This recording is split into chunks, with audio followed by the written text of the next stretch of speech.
안녕하세요, 베리즈에게 여러분. 자, 이제 여러분들 시험 준비를 하시는 분들은 시험이 임박해 있음을 느끼실 겁니다. 물론 이 영상을 보시는 시점이 시험을 임박해서 보시는 분들도 있겠지만 시험을 또 시작하는 시점에서 보고 계시는 분들도 있을 텐데요. 실제로 이 영상에 보셔야 되는 지점은 시험의 준비가 거의 다 끝난 다음에 보시는 걸 저는 권장합니다. 그러면 내가 반드시 시험이 끝난 다음에만 봐야 되는 거냐? 뭐 꼭 그럴 필요는 없겠지만 언제 보는 게 효과가 좋냐? 라고 물으셨을 때 시험을 보시기 직전에 보시면 좀 더 효과를 더 많이 얻으실 수 있을 거고요. 자, 그것이 아니라고 한다면 또 언제 볼 수 있느냐? 아예 전산회계 1급을 넘어오시면서 전산회계 2급을 하셨던 분들이라고 한다면 전산회계 1급을 들어가실 때 분계 난이도가 어느 정도일까? 라고 직접적으로 풀어보기 전에 전반적인 내용에 대해서 이렇게 가늠을 해보시는 정도로 쭉 보셔도 좋을 것 같습니다. 자, 그러면 한번 시작해 보도록 할게요. 자, 아는 얘기부터 먼저 할게요. 우리 채권 채무 거래처 반드시 쓰세요 라고 하는데 제가 이걸 파이널 정리에 다시 한번 가지고 온 이유는 이 얘기를 꾸준히 하고 있음에도 불구하고 수험생들은 시험장 들어가면 거래처를 자주 누락하고 오십니다. 그래서 다시 한번 꼭 보시라는 얘기를 해드리는데요. 특히나 이런 가지급금에다가 대표자의 성명이라든가 아니면 직원의 이름을 빼먹는 경우라든가 혹은 임차 보증금이라든가 임대 보증금에 이런 건물주라든가 임차인에 대한 거래처 명칭을 빼먹는다거나 혹은 퇴직연금 운용자산에 대해서 어디서 운용을 해주고 있는지 거래처를 빼먹는 경우들이 종종 있습니다. 이런 분들 이 내용 보시면서 반드시 거래처를 넣어주셔야 되겠고요. 자, 그러면 이런 얘기도 좀 해볼까요? 내가 만약 시험지 문장을 읽는데 어떠한 회사 명칭이나 어떠한 사람의 고유명사가 나오고 있더랍니다. 자, 그런 경우 거래처를 쓸까 말까 고민이 된다면 그때는 어떻게 하는 게 좋을까요? 자, 문제에서 내가 채권입니다, 채무입니다 라고 말해주지 않아도 여러분들이 채권인지 채무인지를 판단해서 거래처를 써주셔야 되겠지만 혹여 내가 판단이 서지 않는데 여기 특정한 명칭이 나오고 있더라 라고 한다면 이럴 때는 써주세요. 그냥 쓰셔도요. 올바른 거래처를 쓰셨다고 한다면 채권 채무가 아니라 하더라도 정답으로 인정을 받고 있습니다. 그러니 혼동이 되실 때에는 쓰세요. 쓰는 게 더 여러분들한테 이득이 될 겁니다. 자, 그 다음에 비용 코드. 이건 너무나 당연한 거죠. 회계 2급까지는 거의 대부분 800번대 코드를 썼다고 한다면 회계 1급부터 세무로 넘어가면서부터는 이 발생한 장소에 따라서 누구를 위해서 지출한 것인지에 따라서 500번과 800번을 구분하도록 하고 있죠. 자, 공장, 제조, 생산 요런 파트에서 나왔다라고 구체적으로 제시를 하고 있다면 500번대 코드의 비용을 쓰셔야 됩니다.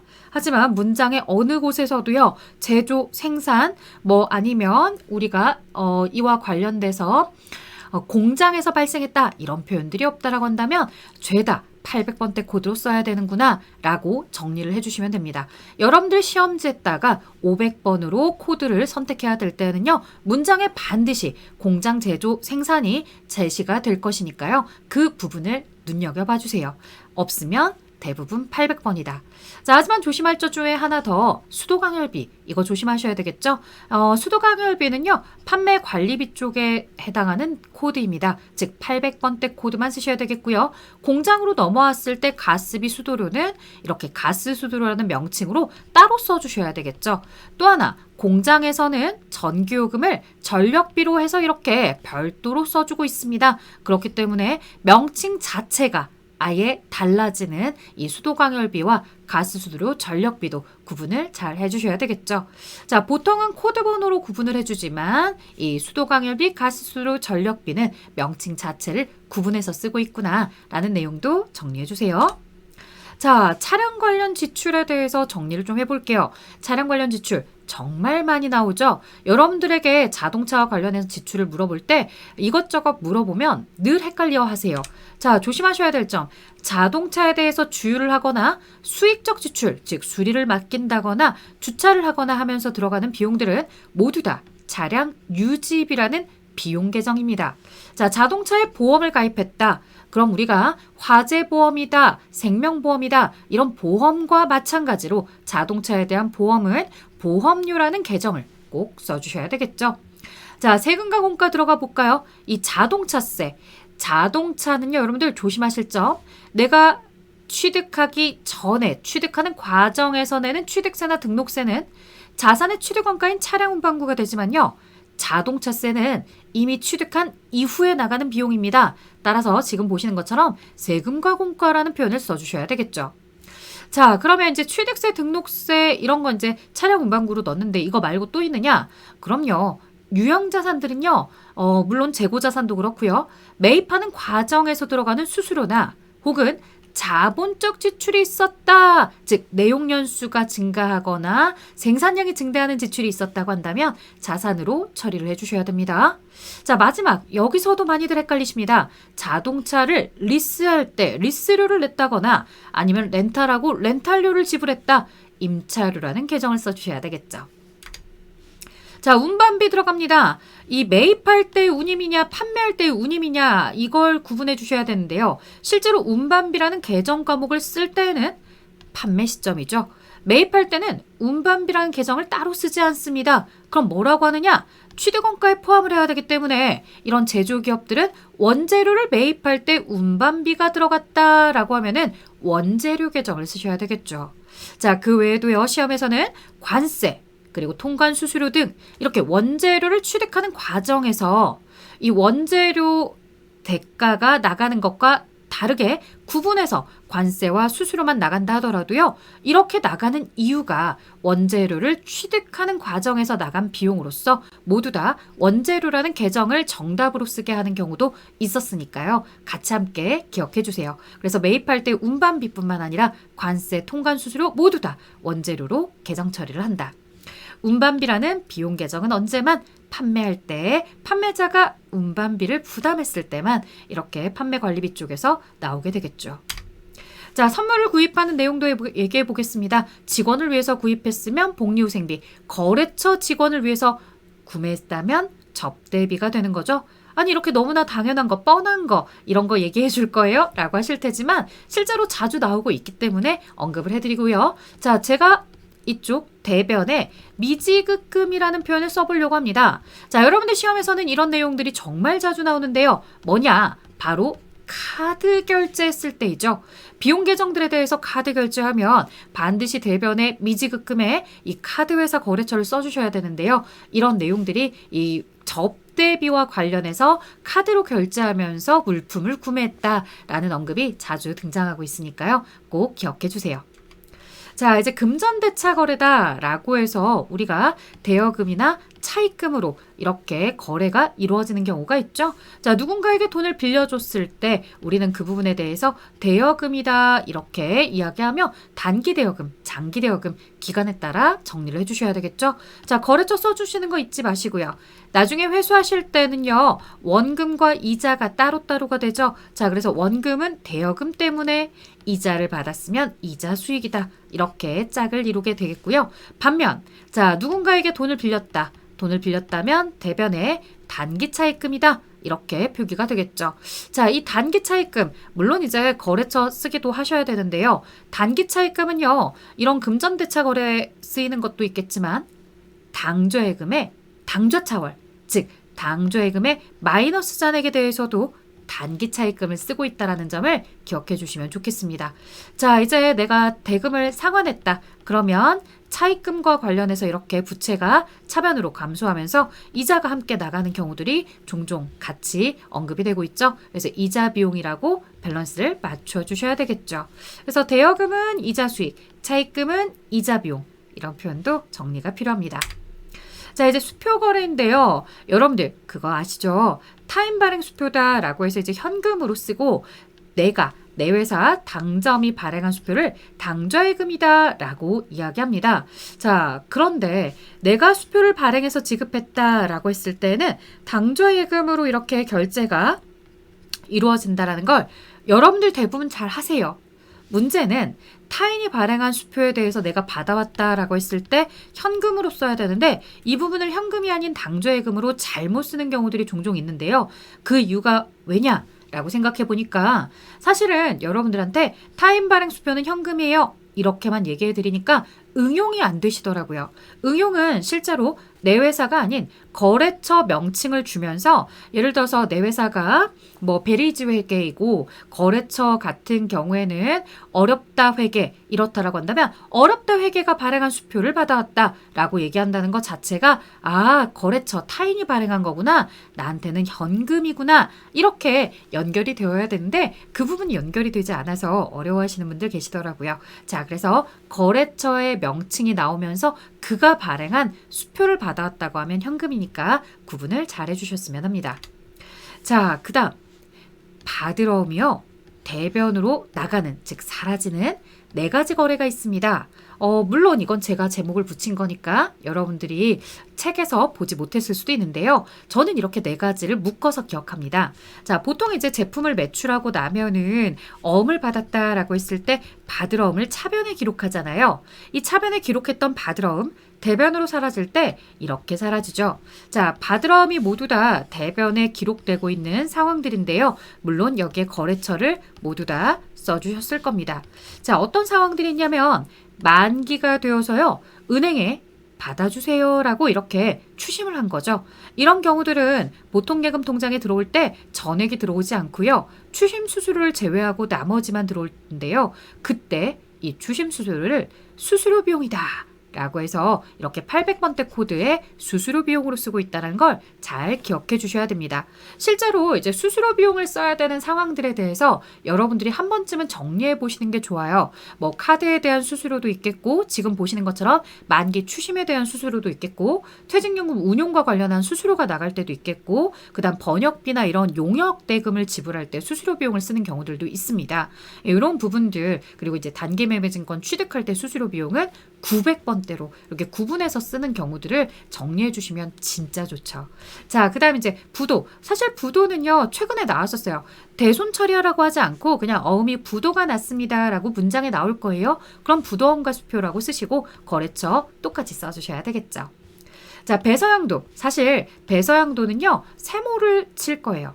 왜냐면 배서양도를 통해서 나가는 경우도 있지만 반대로 다른 회사가 배서양도 해준 것을 내가 차변에 받으러움으로 받아오는 경우도 있어요. 그래서 배서양도는 받으러움이 대변에 나가는 상황도 있고 차변에 오는 상황도 있을 텐데 근데 제가 이제 제목을 대변으로 나가는 네 가지 경우라고 잡았잖아요.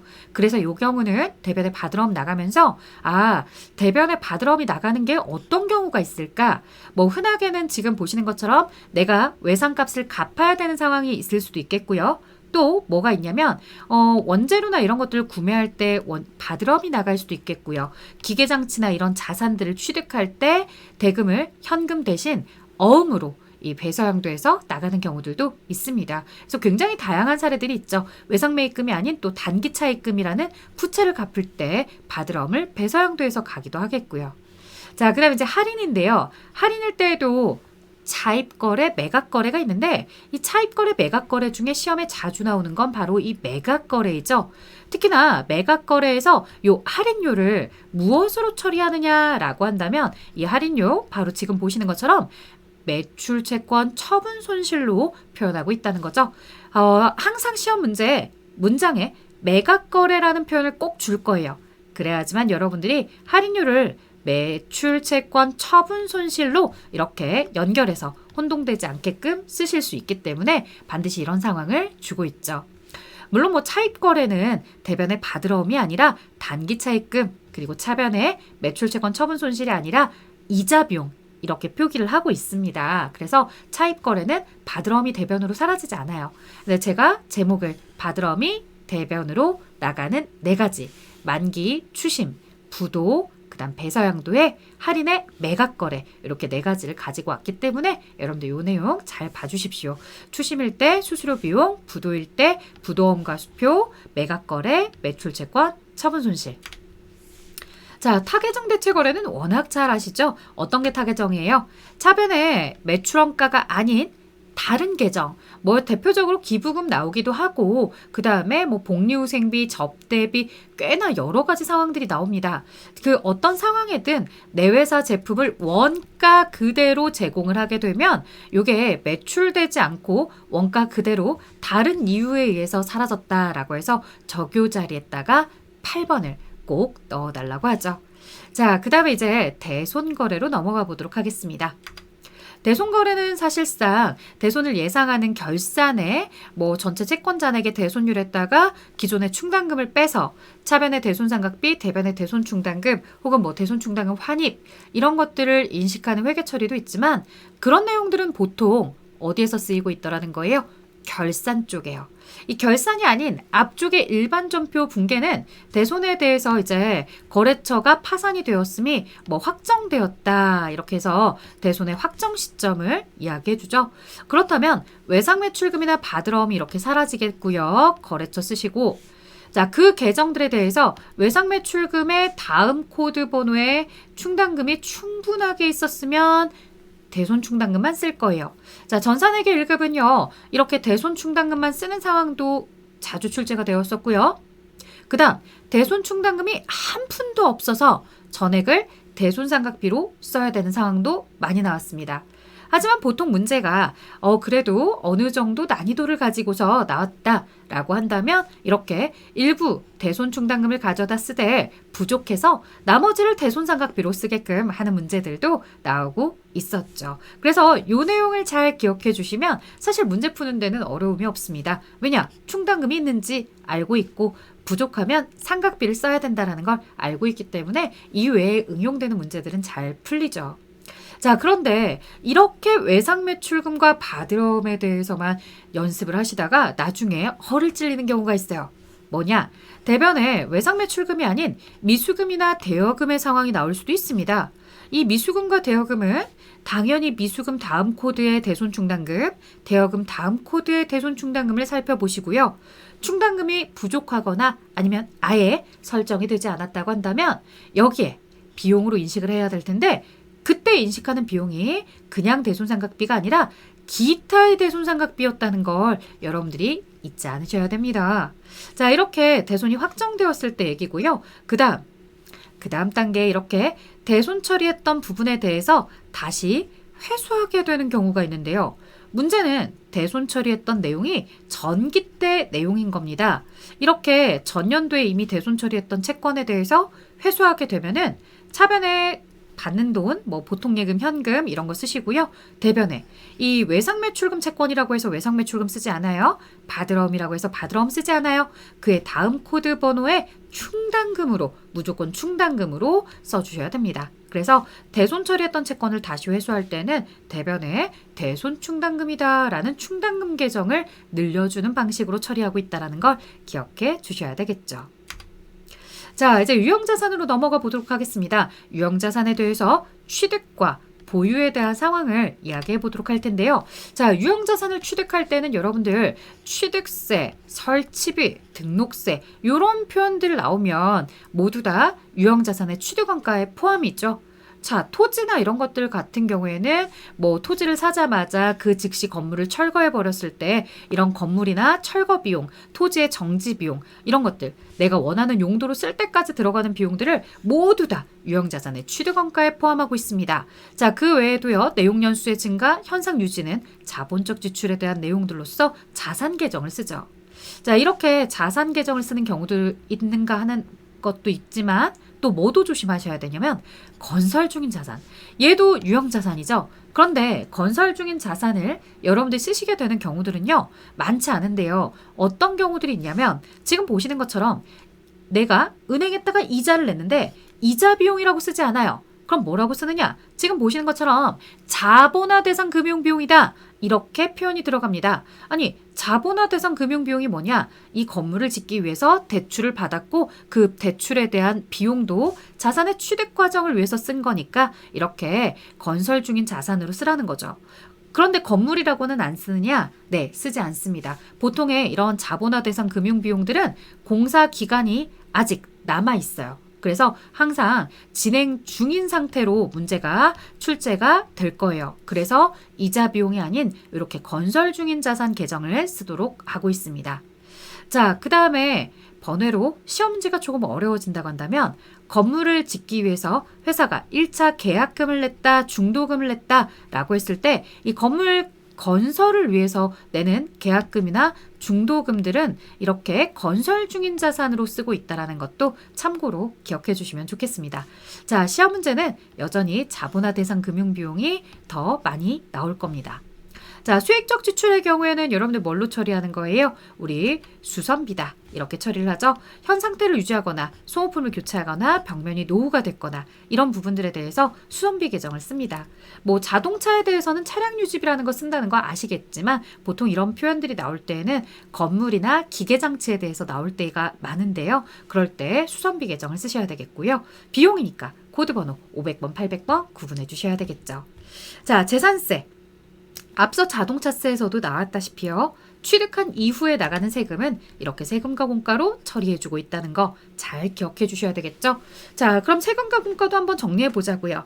자동차세, 재산세, 그 다음에 뭐 협회비 이런 것들도 있을 거고요. 그 다음에 국민연금에 대해서 회사가 내주는 절반 이런 것들이 세금과 공과다라고 이야기하죠. 뭐 그 외에도 간주임대료에 대한 세금을 낸다거나 이런 것들도 세금과 공과로 처리하는 문제들 있었습니다.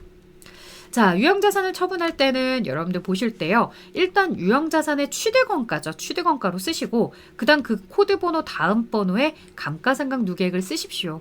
그리고 세 번째 받는 돈을 쓰실 때요. 받는 돈 차변에 쓰고 나서 우리가 이제 대변에 금액이 부족하면 요건 이제 유형자산 처분 이익이고 반면 차변이라고 한다면 여기서 이제 유형자산 처분 손실이 되겠죠. 주의할 점은요. 유형자산을 매각했다고 했을 때 보통 예금이 아니라 외상이나 어음이다 라고 하면은 외상 매출금 받으러 쓰지 않습니다. 그런 경우들 월말에 받기로 했다, 뭐 어음을 받았다 모두 다 이렇게 미수금으로 써야 되니까 꼭 조심하세요. 자, 그 다음에 또 이런 상황도 있었죠. 우리가 이 유형자산 취득가격, 그 다음에 이제 두 번째 감가상각 누계, 뭐 세 번째 받는 돈이 있을 수도 있겠고요. 아니면 철거를 하거나 폐기하면서 대변에 지출되는 비용이 있을 수도 있습니다. 자, 그리고 났는데 알고 보니까 이제 폐기 처분을 했다거나 이러면 돈의 지불 유무나 받는 거 선택하고 나서 차변의 금액이 부족할 거예요. 그럼 그 부분에 대해서 이렇게 유형자산 처분 손실이 발생했구나 라고 정리해 주시는 거죠. 자, 그 다음 유형자산 하다가 보면은 토지나 건물 얘기하면서 크게 함정에 빠지는 경우들이 생기더라고요. 토지, 건물은요 실제로 영업에 쓰고 있을 때만 토지라는 표현을 씁니다. 그러면 이렇게 내가 여유자금을 활용할 목적으로 투자를 목적으로 구매하면 토지라는 명칭을 쓰지 못하느냐? 그렇죠. 토지를 사도 그때는 투자부동산이라고 쓰셔야 돼요. 구분 잘 해주셔야 돼요. 그래서 취득할 때 부대 비용이나 이제 취득세, 등록세뿐만 아니라 이런 거 다 포함해가지고 투자, 부동산 이렇게 취득하는 거래에 잘 나오고 있으니까 조심해 주세요. 항상 투자 목적 토지를 구매했다 이런 표현으로 써줄 텐데요. 그 앞에 투자 목적이라는 표현을 딱 보자마자 너는 토지라는 명칭을 쓸 수가 없어. 너는 투자 부동산이야. 이런 걸 구분할 줄 아셔야 돼요. 시험장 가셔서 보통 이런 문제들을 푸실 때 너무 정신이 없으니까 어떻게 해요? 토지만 보이는 거예요. 오로지 토지만. 앞에 어떤 목적인지를 먼저 봐야 되는데 자, 영업에 활용할 목적인지 공장을 짓기 위한 목적인지 아니면 여유자금 활용, 즉 투자 목적인지를 꼭 봐주세요. 자, 그 다음 이제 취득하는 내용만 시험에 자주 나오다가 시험이 이제 100회가 넘어가거나 그럼 이제 100회 가까이 오면서는 좀 더 응용하죠. 어떻게? 얘를 매각하는 거래로. 그래서 투자 부동산에 대해서 내가 이제 취득했던 가격, 장부에 기록된 가격이 있었을 텐데 얘를 이제 매각해요. 그래서 이제 외상이나 아니면 이제 어음을 받는 경우들도 똑같이 이제 미수금 쓰게 되는데 아무래도 내가 취득했던 가격보다는 더 받을 거예요. 그러다 보니까 대변에 이 유형자산 처분이익이 또 아니로 하는 거야. 사람들이 유형자산 처분이익이라고 또 헷갈려요. 투자자산은 투자자산 처분이익으로 맞받아 치셔야 되겠죠. 자, 그래서 우리 티키타카가 잘 돼야 돼요. 투자 부동산 처분했는데 티키타카 해야 되는데 유형자산 처분이익으로 하시면 안 되고 투자자산 처분이익이다. 이렇게 가주셔야지. 유형자산을 처분할 때가 유형자산 처분이익이고. 그럼 투자자산 처분 손실도 있느냐? 물론 그런 상황이 있을 수 있겠죠. 있을 수 있는데 아직까지 출제된 적은 없었어요. 자, 어찌되었든 투자 부동산에 대해선 이렇게 투자자산 처분이익이 발생하기도 한다. 자, 요거는 이제 종종 나와요. 예, 퐁당퐁당 나오는데 자산, 수주익, 채무, 면제 모두 다 이제 영업의 수익이잖아요. 자산을 공짜로 받았다. 그럼 이제 여기 공정가치 시가로 쓰고 나서 여기에다 이제 자산, 수중이 공짜로 증여받았다라고 하죠. 자, 그 다음에 이제 문장 안에 면제라는 표현이 나올 거예요. 뭐 부채야 차입금도 있겠고 외상 매입금도 있겠고 여러 가지 있습니다. 근데 그런 부채 계정들에 대해서 내가 뭐 일부는 갚고 일부는 면제받았다라고 표현을 한다면 갚은 거야 뭐 보통 예금 쓰면 될 테고 면제 같은 경우에 이렇게 채무 면제익이란 계정이 있다라는 점. 그래서 항상 문장 안에 면제자가 보이면 꼭 채무 면제이익을 쓰셔야 돼요. 앞서 바드러움에서 뭐 매각 거래하면 반드시 매출채권 처분 손실을 쓰듯이 문장 안에 면제가 보이면 반드시 채무 면제이익 써야 됩니다. 자, 이제 무형자산으로 넘어가 보도록 할게요. 유형자산, 투자자산도 했지만 이런 무형자산. 자, 주로 이제 개발비, 신제품 개발에 대해서 비용을 냈다라고 하죠. 근데 여러분들이 이 경상개발비나 연구비와 같은 비용 계정, 즉 경상연구개발비로 쓰실까봐 문장 안에서는 반드시 이 부분에 대해서 출제를 할 때 자산으로 인식할 것, 이런 멘트를 줍니다. 그러니까 여러분들이 보실 때, 아, 이거 개발과 관련해서 절대 경상연구개발비 쓰지 말라는 얘기구나. 개발비 계정 쓰라는 얘기구나. 요걸 이제 눈치를 채셔야 되겠죠. 자, 그 다음에 현금 과부족은 사실 이제 결산 때 많이 나와요. 그래서 결산 때 많이 나오는데 만약에 이제 회계 기간 중에 우리가 애매모호하다라고 한다면 현금 과부족을 쓰겠죠. 자, 지금 이제 대변에 현금을 내보낸 상황은요. 실제 현금 잔액과 장부상 현금의 금액을 비교했을 때 누가 더 많았었다. 장부가 더 많았다. 그래서 실제에 맞춰서 장부를 줄이는 거죠. 자, 그때 이제 현금 과부족이라는 애매모호할 때 쓰는 표정들, 이런 것들 나와 있는 건데 실제로 이런 현금 과부족에 대해서 쓰는 경우들은 많지 않더라. 많지 않고 우리에게 시험 문제가 나오려면은 어떤 경우들이 많이 나오느냐? 요런 경우들이 더 자주 나오죠.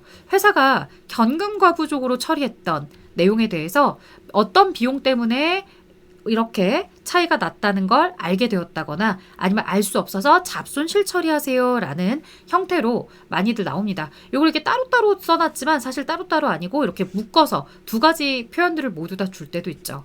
이때 조심하실 점은 대변에 현금만 쓰는 경우도 있고 대변에 지금 보시는 것처럼 현금 과부족이라는 걸 쓰는 경우도 있는데 문장 안에 이렇게 현금 과부족이라는 명칭이 들어있으면 반드시 요 분계에 현금 과부족이 나오는 거예요, 여러분들.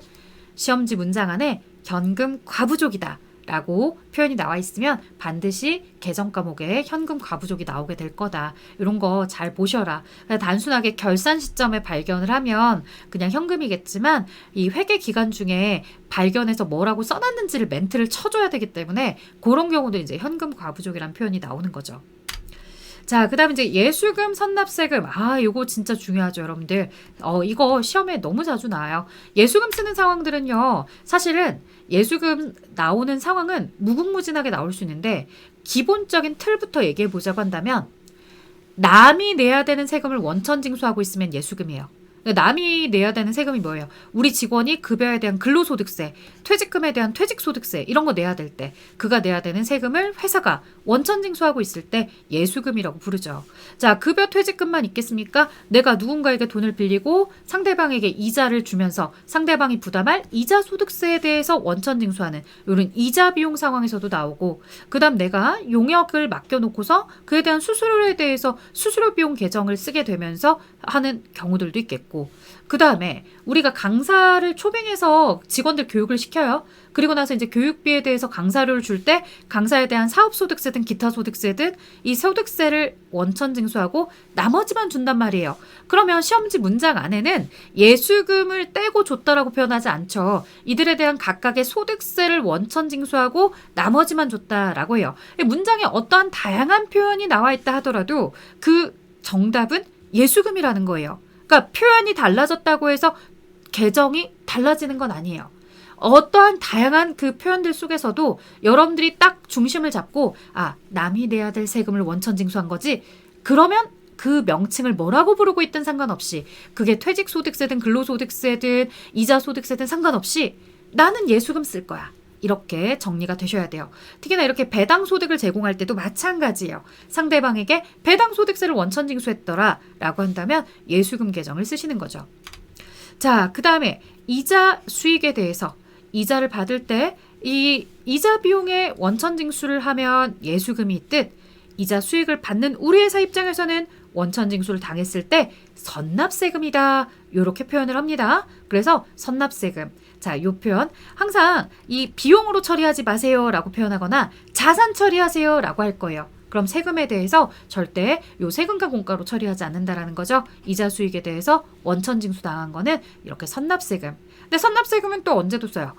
법인세에 대해서 중간 납부를 했을 때 그때도 선납세금을 써요. 그래서 이 선납세금은 사실 제가 이자 수익에 대한 케이스만 나와 있지만 법인세에 대해서 중간 연납세액을 납부했구나 라고 할 때도 중간에 먼저 납부한 거 선납세금이구나 이렇게 같이 기억하면 좋죠.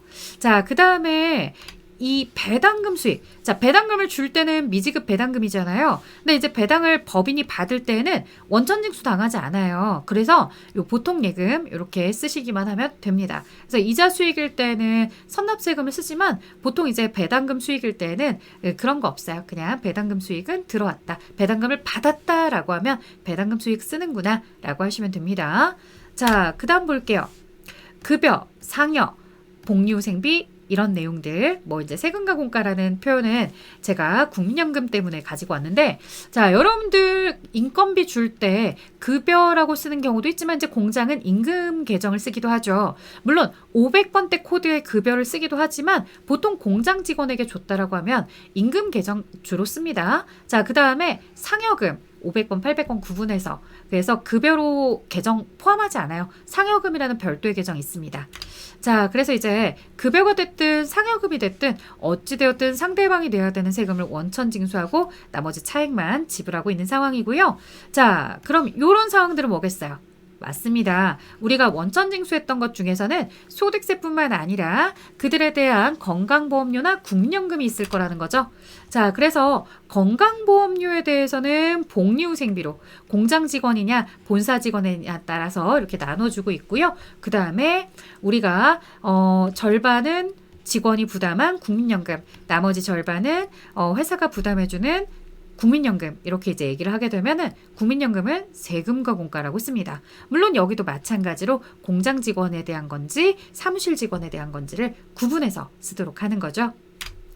자, 그 다음 퇴직과 관련해서도 정리 좀 해볼까요, 여러분들? 퇴직은 이 퇴직금에 대해서 지불을 해줄 때 회사가 퇴직급여 충당부채가 있는지를 먼저 살펴보시고요. 부족하거나 없으면 퇴직급여로 처리를 하고 있었죠.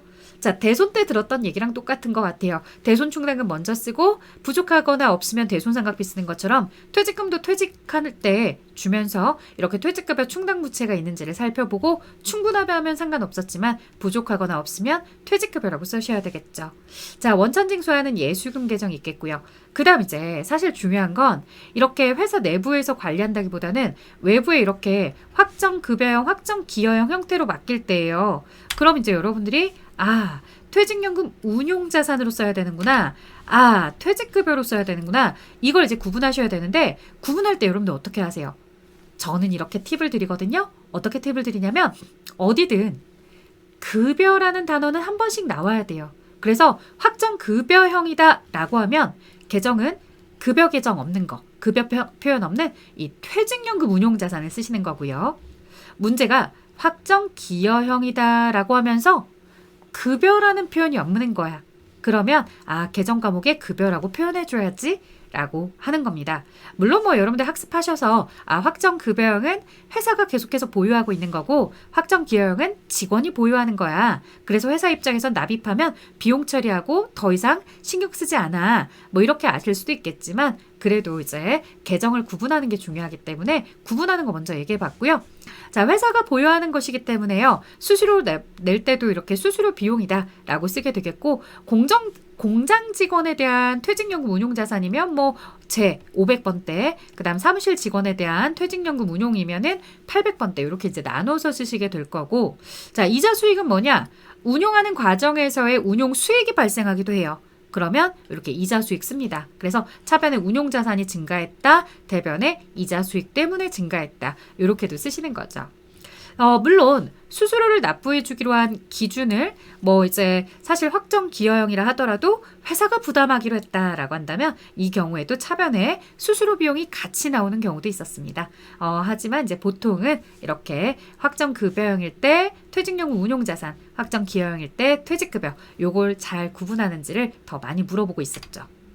자, 단기 매매 증권과 그 다음에 이제 매도 가능 증권에 대한 내용들도 같이 살펴보도록 하겠는데요. 이 단기 매매 증권이다 라고 했을 때 반드시 요거 액면가액 쓰시면 안 돼요. 시험지 문장에 액면가액 있을 거예요. 근데 액면가액 쓰시는 거 아니고 지금 현재 취득하는 가격을 쓰세요. 자, 그리고 수수료 비용을 쓰는 경우가 나오겠죠. 꼭 코드번호 900번대 코드로 쓰셔야 돼요. 이거 절대 여러분들 지키셔야 됩니다. 수수료 비용은 900번대 코드. 자, 굉장히 특이한 게 대부분 자산들은 취득하는 과정에서의 부대 비용을 취득원가에 포함한단 말이에요. 근데 단기 매매 증권만 혼자 900번대로 쓰고 있으니까, 그리고 또 수수료 비용을 별도로 이렇게 비용으로 처리하고 있으니까 얼마나 특이해요. 그러니까 출제자가 좋아합니다. 자, 그 다음에 이제 처분하게 되면 단기 매매 증권을 만약에 이제 결산을 진행하고 나서의 장부가액이 있다면 그 가장 마지막으로 장부에 써진 가격, 받는 돈. 만약에 이제 많은 돈을 받았으면 처분 이익일 테고 부족하면 차변에 단기 매매 증권 처분 손실이겠죠. 자, 결산 문제가 자주 나와요. 그래서 이제 공정가치 평가하는 내용 많이 나오고요. 공정가치가 떨어지면 대변의 자산이 감소하면서 평가 손실. 반대로 이제 공정가치가 증가하면 차변의 단기 매매 증권의 대변의 평가 이익 이렇게 쓰기도 하겠죠. 자, 이런 내용들 보셨고요. 이제 매도 가능 증권도 있습니다. 매도 가능 증권은 진짜 조심하실 점. 이렇게 매도 가능 증권에 대해서 부대 비용을 포함해서 쓰고 있다라는 거 꼭 조심해 주세요, 여러분들. 자, 공정 가치로 평가하는 건 똑같은데 여기서 이제 좀 특이 사항이 이 매도 가능 증권 코드 번호 123번 쓰지 않아요. 이렇게 178번 쓰면서 대변의 평가이익. 근데 얘가 뭐라는 거예요? 자본 계정에 들어간다는 거죠. 그래서 혹시라도 이 처분에 대한 상황이 나오게 되면 꼭 조심하셔야 될 게 대변의 매도 가능 증권이 사라지는데 돈을 받았다. 그런데 만약에 시험 문제가 평가 이익이나 이런 것들이 있었다고 한다면 반드시 상계 처리해서 없애주고 그리고 차변인지 대변인지 밸런스 차이를 보고서 처분 이익인지 손실인지를 따지셔야 되기 때문에 그런 부분들을 여러분들이 꼭 조심해 주셔야 됩니다. 자, 이렇게 이제 매도 가능 증권까지 했는데 사실 뒤에 주식 거래가 또 나오고 있어요. 증자하다, 유상증자, 발행하다, 신주발행 이렇게 표현들이 다양하게 나오고 있습니다. 자, 뭐 증자, 유상증자 이런 표현들 나오자마자 사실은 대변에 자본금 먼저 가져다 쓰시는 거예요. 뭐 나오면 증자, 유상증자하다, 증자하다, 발행하다, 신주발행하다 이런 표현 나오면 대변에 자본금 먼저 가져다 쓰시라고요. 액면가액 먼저 쓰세요. 액면가액입니다. 자, 이걸 먼저 쓰고 나면 더 이상 어렵지 않아요. 보통 예금 받았다라고 했을 거니까 차변에 받는 돈 쓰시면 되겠고 그리고 나서 차대변 밸런스를 살펴봐 주시면 되겠습니다. 대변에 주식 발행 초과금이다. 액면을 초과해서 받았다면 이렇게 자본잉여금에 주식 발행 초과금 계정을 쓰겠죠. 자, 그런데 상계처리다라는 표현이 나와요. 무슨 얘기인가 하면 시험 문장을 보는데 내가 주식을 발행했다, 유상증자했다, 그리고 돈을 받았다라고 하는데 문장 안에 뭐가 있더라는 거예요. 이 주식 할인 발행 차금이 얼마 있었다라고 얘기해 줍니다. 그러면 이 주식 할인 발행 차금은 원래 차변에 생기는 계정인데 대변에 내가 주식 발행 초과금 쓰기 전에 이 반대 계정인 주식 할인 발행 차금 자본 조정을 모두 가져다 쓰고 없애주시고 그럼에도 불구하고 부족하다면 그때 주식 발행 초과금을 쓰셔야 된다는 얘기겠죠. 이런 표현들을 여러분들이 잘 정리해 주셔야 됩니다. 또 하나, 만약 이렇게 주식을 발행하는 과정에 주식 발행비, 신주 발행비가 있었다 라고 한다면 그만큼 받는 돈에서 내가 신주 발행비 3만 원이 있었다라고 하면 차감을 하시고 주식 발행 초과금에 대해서 그만큼 빼주는 형태로 이렇게 가셔야 되는 겁니다. 그래서 우리 뭐 주식 발행비다라고 해서 그걸 별도로 비용으로 처리하거나 그러지는 않는다라는 점 꼭 기억해 주세요. 자, 이제 현물 출자로 넘어가 보도록 할게요. 이 주식 거래다라고 하면은 기본적으로 돈을 받으면서 주식을 발행하는 경우들도 있지만 뭐가 있더라는 거예요? 이 돈이 아닌 물건, 자산을 받으면서 이렇게 대변에 자본금이 즉 주식이 나가는 경우가 있습니다. 주식을 출자하다라고 하면은 주식을 발행하다, 증자하다라고 하면은 대변의 자본금을 액면가액으로 쓴다라는 건 변함이 없는 사실이죠. 자, 그런데 이 액면가액으로 쓰는 건 쓰는 건데 차변의 자산, 내가 받는 자산이 꼭 액면가액과 동일하지 않을 수 있어요. 얘는 시가, 공정가액으로 쓰다 보니까 만약 대변에 밸런스 차이가 나면 그 녀석은 뭐가 되겠어요? 바로 주식 발행 초과금이 되겠죠. 네, 이런 것들을 구분할 줄 아셔야 됩니다. 그 다음에 자, 매입 소각, 감자 거래 요거 이야기하셔야 되겠죠? 자, 자주 나오진 않지만 왜냐면 전산세무 2급에서 자주 나오거든요. 그래서 자주 나오진 않지만 그래도 기억해 두시면 여러분들 어느 날 갑자기 문제 난이도가 어려워져서 합격률이 떨어졌다라고 했을 때 여러분들만큼은 합격하실 거예요. 자, 매입 소각이다, 감자하다 이런 표현이 나온단 말이죠. 즉, 증자는 자본금의 증가이지만요. 감자는 자본금의 감소입니다. 그렇기 때문에 차변의 자본금을 가져다 씁니다. 자본금은 대변에 쓰든 차변에 쓰든 반드시 액면가액으로 쓴다라는 건 변함이 없는 진리이죠. 자, 자본금을 차변에 쓴다는 건 자본이 그만큼 줄어들었다는 얘기겠고요. 대변에 보통 예금이다. 이렇게 이제 돈이 나가게 될 텐데 밸런스 차이가 날 수밖에 없어요. 그러면 그 차이는 감자하면서 나는 차이, 매입해서 소각하면서 나는 차이는 이렇게 감자 차익 혹은 감자차손 이렇게 처리가 들어가겠죠. 여기도 역시나 상계처리 개념은 들어갑니다. 그래서 감자차익을 쓰기 전에 만약 감자차손이 충분하게 혹은 있었다라고 한다면 감자차손을 먼저 가져다 없애주시고 부족한 부분을 감자차익으로 하겠죠. 자, 그런데 워낙 시험에 자주 나오는 내용이 아니다 보니까 이렇게 감자차익으로 처리하는 부분까지만 기억하셔도요. 시험 문제는 거의 대부분 풀리더라고요. 그래서 상계처리는 참고로만 알아주시겠고요. 아, 매입 소각이다, 감자하다 이런 표현이 나오면 차변으로 자본금 액면가액 쓰고 감자차익, 감자차손 써야지 이런 거 기억해 주시면 좋겠습니다. 자, 자기 주식 거래. 앞에 증자, 감자 이런 거 쓸 때 액면가액 많이 보시니까 자기 주식도 어느 날 액면가액으로 쓰려고 하시는 분들이 있는데 이거 아니죠, 여러분들. 액면가액 아니라 자기 주식은 시중에서 떠다니는 거래가 되고 있는 주식을 사는 거예요. 취득가격으로 쓰셔야 됩니다. 자, 따라서 이제 자기 주식에 대해서 이렇게 취득가액으로 쓰셨다가 이 자기 주식을 매각하고 나서의 차변에 이제 보통예금 통장에 돈이 들어올 텐데 당연히 여기도 마찬가지 처분 이익을 써야 되는 상황이지만 자기 주식 처분 손실이 얼마 있었다라고 알려주면 그 처분 손실을 먼저 상계 처리해주고 나머지 자기 주식 처분 이익을 써주시면 됩니다.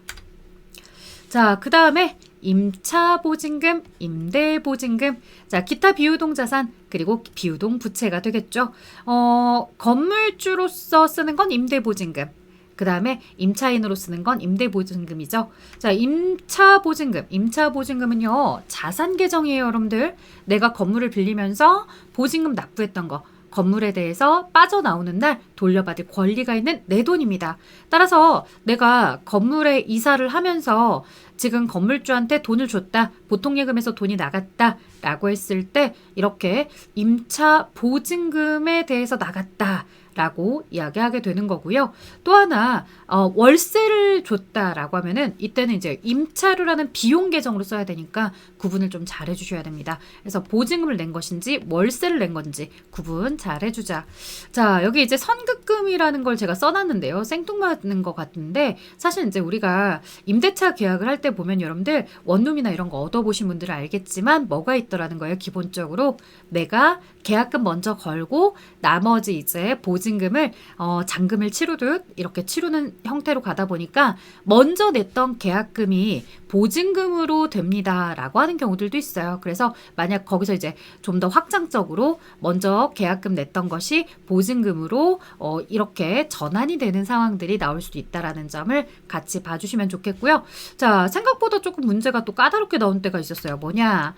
자, 우리가 임차 보증금에 대해서 반환을 받는 거죠. 즉 세입자가 이 건물에서 빠져나가는 날, 이사 나가는 날 내가 보증금을 돌려받아야 되는데 돌려받을 때 내가 낸 돈이 1억인데 실제로는 9천만 원만 받았더라. 1천만 원 왜 못 받았느냐? 밀린 월세를 빼고 들어왔다라는 거예요.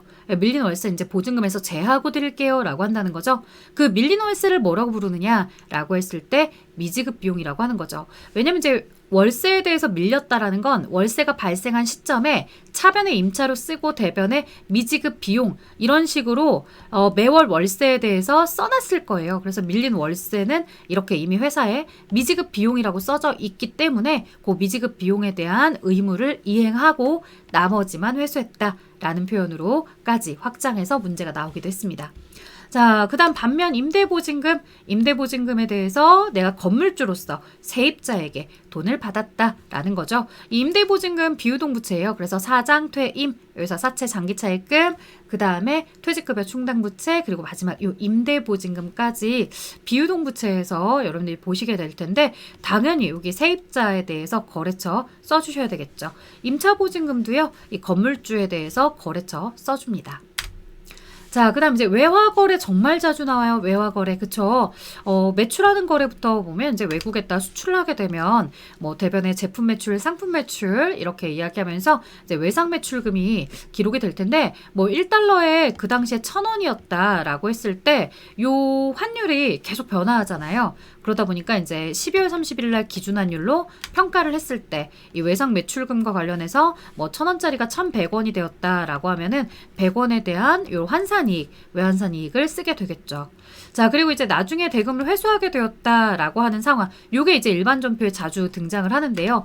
장부에 기록했던 외상 매출금이 뭐 1,100원짜리인데 내가 1,200원의 환율로 환산을 했다, 받아왔다, 회수가 되었다라고 했을 때 실질적으로 회수할 때는 외환 차익이다 이렇게 부른다는 거죠. 그래서 기말 문제, 결산 문제 저 뒤에 실무 한 4번이나 5번 문제인가요? 요 결산 문제와 관련해서 푸실 때 여러분들이 이렇게 긴 거 외환산 이익이다 라고 쓰시는 거고 앞쪽에 일반 전표 문제 짧은 거 풀 때가 외환 차익 짧은 거 쓰시는 거예요. 앞쪽에 일반 전표는 결산 문제가 아니라 1월 1일부터 12월 대략 30일까지의 상황을 나올 때는 외환 차익, 12월 31일 상황을 물어볼 때는 외환산 이익 이렇게 쓰게 됩니다. 자, 부채도 많이 나오죠. 정말 많이 나와요. 그래서 외화장기차입금에 대해서 내가 외국의 은행에서 돈을 빌렸다라고 할 때죠. 자, 그리고 나서 이제 12월 30일 날 역시나 여기는 이제 평가를 하게 되었을 때 만약에 부채가 증가를 하게 되면 이 증가하는 내용을 또 외환산 손실이다 라고 불러주겠죠. 자, 그리고 이제 대금을 상환하게 되는 상황들이 옵니다. 그렇게 되면은 외화장기 차입금에 대해서 갚을 때 환율이 이제 올라간 상황이면 더 많이 갚아야 되는 부분을 외환차손이라고 하죠. 자, 그래서 대금을 내가 회수하거나 상환하거나 1월 1일부터 12월 30일 요 사이에 있던 일들은 이렇게 외환차손, 외환차익으로 쓰시는 거고 12월 30일 결산할 때는 이렇게 환산으로 쓰는 거니까 요걸 헷갈리지 않도록 잘해주세요.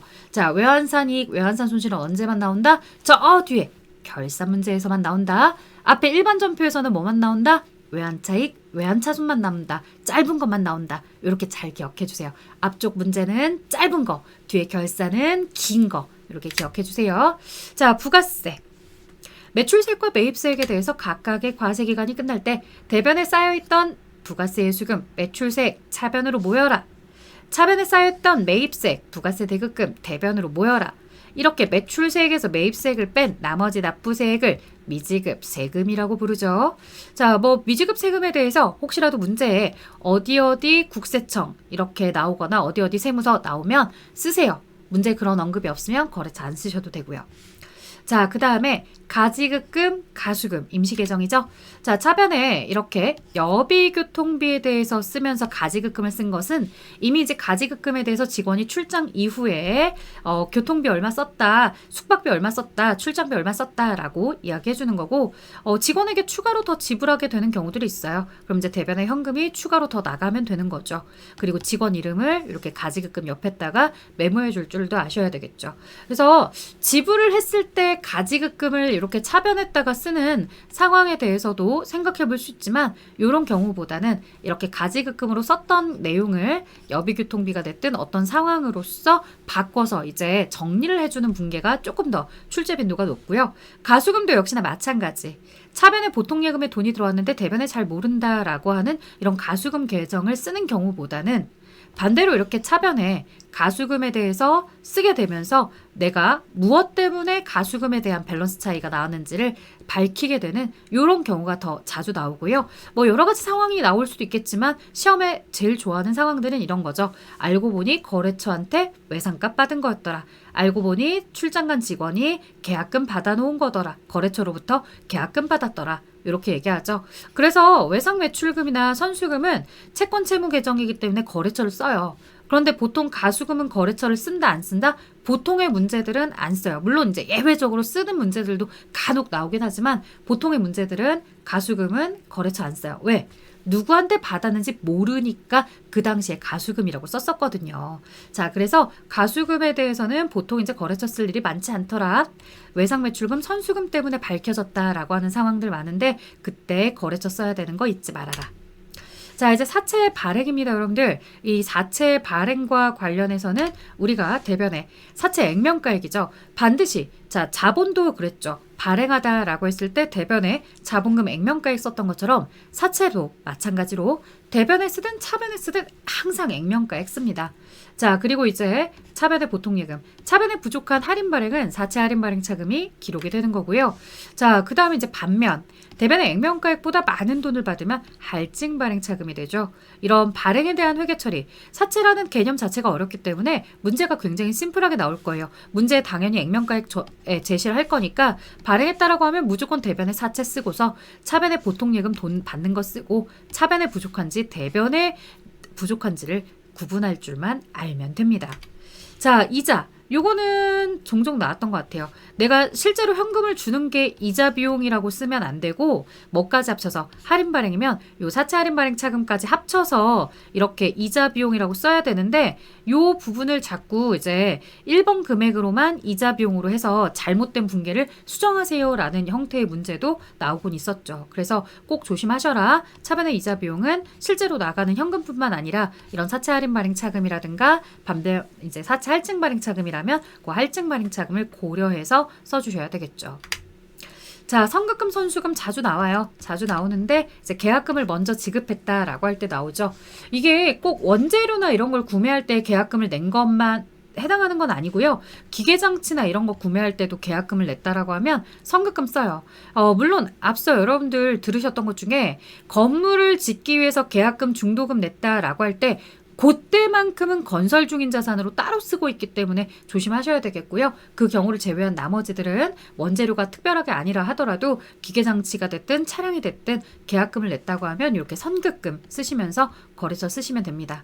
자, 선수금 쓸 때는 뭐 계약금 받았을 때 선수금 쓰는데요. 보통은 이제 계약금 받은 상황에서 선수금 쓰는 것뿐만 아니라 상품권에 대해서 이제 우리가 판매를 하고 고객한테 돈을 받았다라고 할 때도 선수금 계정을 쓰고 있죠. 그래서 상품권을 판매한 시점엔 부채, 선수금이 생기는 거고 고객이 와서 상품권을 물건으로 교환해 가면 그때 상품권 회수한 시점에 매출로 잡는 것도 기억을 해주시면 좋을 것 같아요.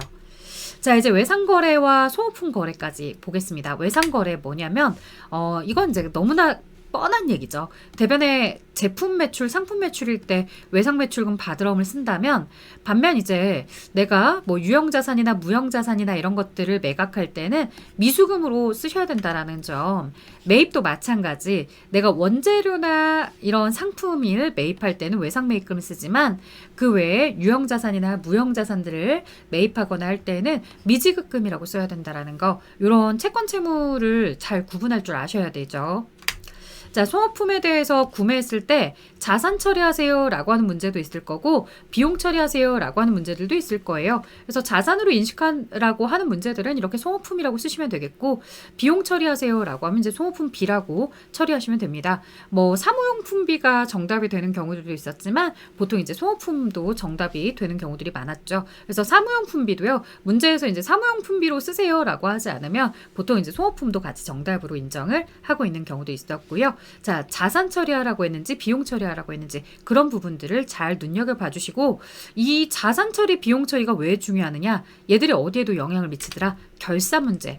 이 결산 문제에도 영향을 미치고 있죠. 그래서 소모품에 대해서 이제 자산 처리했던 회사들은 사용한 만큼을 결산할 때 소모품비라고 써주는 거죠.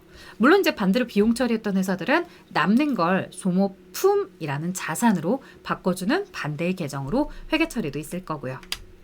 자, 여기까지 여러분들. 우리 진행을 하면서 전체적으로 이 전산회계 1급에서 여러분들이 만났던 케이스의 붕괴들을 제가 대략 한 30가지 정도로 가지고 왔습니다. 물론 이렇게 설명을 들었을 때 다 그래 그런 내용 있었지 정리해야지 라고 생각하시는 분들도 있을 거고 무슨 얘기야. 나는 들을 때는 알겠는데 붕괴는 잘 못하겠어. 이렇게 생각하시는 분들도 있을 거예요. 자, 이거는 시험에 임박했을 때 들으시라고 준비한 강의였고요. 앞으로 준비될 강의들은 이 내용들을 좀 더 확장적으로 해서 실제 나왔던 기출문제들을 예를 들어가면서 여러분들에게 보여드리려고 합니다. 자, 저는 여기까지 정리하도록 할 거고요. 시험을 보러 가시는 분들은 시험 꼭 잘 보고 오셨으면 좋겠습니다. 자, 저는 다음 강의에서 만날게요. 안녕!